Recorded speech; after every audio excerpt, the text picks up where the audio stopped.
4 things calm people quit. Want to become calmer? Don't do these 4 things. I clicked refresh and all my edits from today are gone. I'd worked on this the entire day. This can't be true. I almost cried and I felt sick to the stomach. The voice in my head had a short diva moment like in the Snickers advertisements. Then I jumped in, focused on my breath and calmed myself. The voice immediately changed from diva to diplomat, assessed the situation, made a plan, delivered a motivational pep talk and moved on. Who is this person? Being able to regulate yourself in situations like this is a true superpower. Want to be able to stay calm when life gives you lemons? Then stop doing these 4 things and do this instead. As Robert Fulghum says, they quit being their own harshest critic. All of us carry shame, and we are terrified people will discover our darkest secrets and biggest weaknesses. The fear of judgment makes us create all these negative stories about ourselves which run like a broken record as our daily narrative.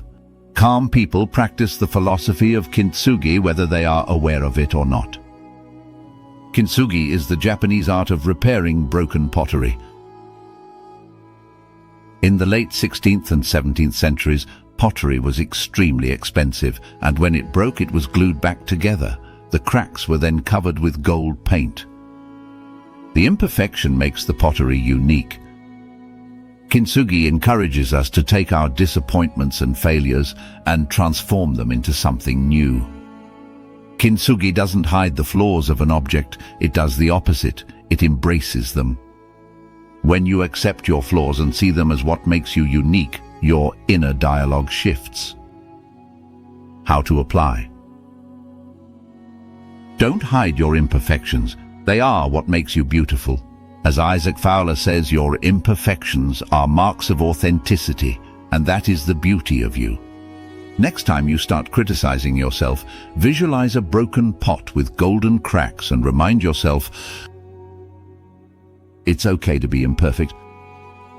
I'm human and I'm doing the best I can. With this strong visual and positive affirmation, you will dismantle the negative stories you believe about yourself and replace them with acceptance. Never forget, just by being on this planet, you deserve to be loved and to be cared for. They quit holding on to grudges. An angry life is a miserable life. Calm people learn this skill to let go of anger and frustration quickly and return to a calm and peaceful mind.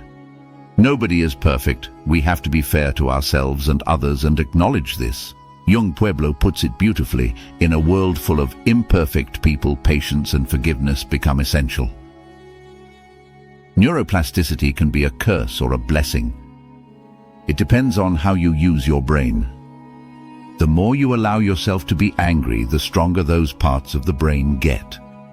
This moves you further away from feeling calm and peaceful. Why would you do this to yourself? The earlier in life you work on the skill to let go, the calmer you'll be. Here's how you can practice. How to apply. Feelings of anger. When people hurt our feelings, belong to the human experience. It's normal to feel angry. But how you deal with your anger is another story. When you feel angry, don't push the emotion away. Sit with it, sit with it, sit with it. Focus on your breath and don't feed your anger with thoughts. Additionally, you can label your feelings, I'm getting angry, sad. After about 90 seconds, you'll feel better. According to Harvard brain scientist Dr. Jill Bolte-Taylor, it takes only 90 seconds for an emotion to pass if you simply notice it. They quit obsession with control. Humans love certainty. It makes us feel safe and it's one of our core needs. Unfortunately, there is very little we can truly control. When we don't feel safe from within, we overcompensate by trying to steer people and circumstances. To get everybody to do exactly as you wish is impossible. This only leads to disappointment. The only thing we can truly influence is our inner world. Trying to control anything on the outside is like swimming against the current, tiring and leads you nowhere. Calm people, they focus on cultivating inner peace while letting go of the need to control others. How to apply? Awareness is key. Are there any situations or people you feel the need to control? Visualize this situation.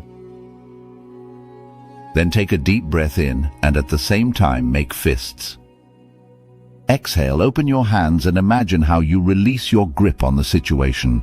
They quit celebrating busyness as a badge of honor. Calm people celebrate the amount of time and freedom they have in their lives instead of keeping themselves busy. 95% of people tie their worth to achievements. It's not a surprise and also not entirely your fault. Society teaches us to value power and material things. We have to work hard to get more things and that will finally make us happy. It feeds on the idea that happiness comes at a later stage. First you have to sacrifice. The opposite is true. If you can be happy now with whatever your situation is, the likelihood is high that you will be happy if your external circumstances improve. As Eckhart Tolle says, the present moment is all we have. Keeping yourself busy to fill an inner void will make you miserable and reactive. The more time you can spend resting, taking care of yourself and focusing on the things that truly matter to you, the calmer you'll be. Being a busy idiot only leads to burnout. When your body and mind don't have time to recover, you won't have the mental energy to be calm in challenging situations. How to apply? Here are my golden well-being rules. Only do as much within 1 week as you can recover from. Your mental and physical well-being today depends on your activities during the last 72 hours. Make sure intensive periods follow rest within that time frame. Do one thing for your mind and one for your body every day. The busier your life gets, the more strict you should be on your mental well-being and exercise routines. Stop people-pleasing and only commit to things you have time for. Don't compromise your health and well-being for busyness.